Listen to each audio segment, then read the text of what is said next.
কোন গুনাহে আল্লাহ বান্দার দিক থেকে মুখ ফিরিয়ে নেন। এই বিষয়ে প্রসিদ্ধ একটা হাদিস আছে, নবী সাল্লাল্লাহু আলাইহি ওয়াসাল্লাম বলেছেন, তিন ব্যক্তি এমন আছেন যাদের সাথে কিয়ামতের দিন আল্লাহ কথা বলবেন না, তাদেরকে আল্লাহ তাআলা পবিত্র করবেন না। এই মানুষগুলো যাদের থেকে আল্লাহ তাআলা মুখ ফিরিয়ে নেবেন, তাদের সাথে আল্লাহ কথা বলবেন না, তাদেরকে আল্লাহ পবিত্র করবেন না। সেই মানুষগুলোর মধ্যে একজন হলেন ওই পুরুষ, যে পুরুষ টাকনুর নিচে পোশাক পরে। পোশাক পরে বলতে যে পোশাক উপরের দিক থেকে যায় সেটা টাকনুর নিচে পরে, প্যান্ট, পাজামা, চাদর, লুঙ্গি, জুব্বা, জামা, এগুলো। মোজা যেটা থাকেই নিচে, নিচ দিক থেকে পরা হয়, ওইটার কথা ভিন্ন। তো এই যে মুসবিল যে ব্যক্তি টাকনুর নিচে প্যান্ট, পাজামা, লুঙ্গি ইত্যাদি পরে, এই ব্যক্তি তার সাথে আল্লাহ কিয়ামতের দিন কথাও বলবেন না এবং তার দিকে আল্লাহ তাকাবেনও না, তাকে আল্লাহ পবিত্রও করবেন না।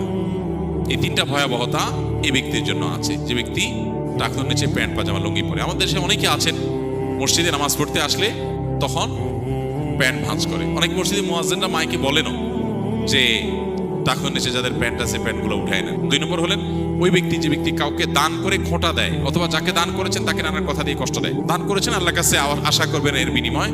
যাকে দান করেছেন তার সাথে আপনার কোনো আলাপ থাকবে না। দান করে খোঁটা দিলেন, কষ্ট দিলেন, খোঁচা মেরে কথা বললেন, এগুলো বললে আপনি আল্লাহ তাআলার দৃষ্টি থেকে সরে যাবেন কিয়ামতের ময়দানে। নাম্বার 3, ওই ব্যবসায়ী, যেই ব্যবসায়ী তার পণ্য বিক্রি করতে গিয়ে মিথ্যা শপথ করে।